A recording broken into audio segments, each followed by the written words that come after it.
لو عندك جبنة قريش وولادك غضبانين عليها ومش عايزين ياكلوها، تعالي معايا هقولك نعملها بطريقة حلوة وبطريقة سهلة وبسيطة وداخل علينا المدارس. هتنفع كتير في السندوتشات، لو فطار الصبح، لو عشاء بالليل.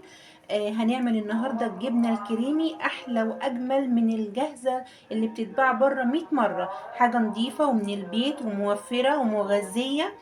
تمام، يلا بينا نسمي الله ونصلي على الرسول ونبدأ وصفتنا النهاردة. هنفضي الجبنة القريش وهنحط كل المكونات وهنضربها في الخلاط ضربة حلوة كده لحد ما القوام يصبح معانا كريمي جميل. تمام، هنفضي الجبنة القريش كلها في الخلاط وهننزل بكل المكونات عليها. هنزل عليها بمعلقة ملح ومعلقة سكر عشان توازي الطعم.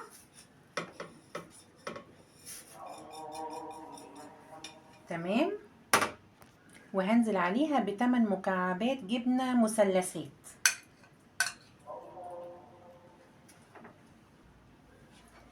هننزل عليهم بالزبدة، معلقتين زبدة،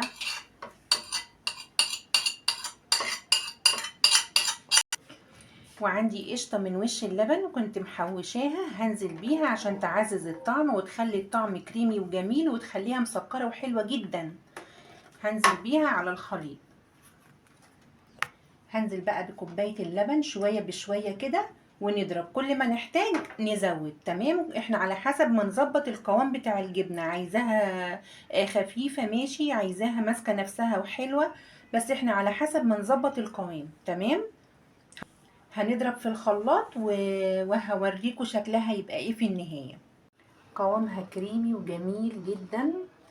تمام، احنا حطينا نص كوباية لبن وقوامها طالع كريمي وجميل، تحفة تحفة تحفة. تعملي لولادك وتعشيهم منها، تعملي لهم في الساندوتشات بتاعة المدرسة. بجد طعمها حكاية. مستنية تجربوها وتقولوا لي رأيكم في الكومنتات. تمام، اتمنى الوصفة تكون عجبتكم وانتظرونا في وصفة جديدة للمدارس ان شاء الله. كل يوم هنعمل لكم وصفة جديدة. كنتم مع رحاب حسين.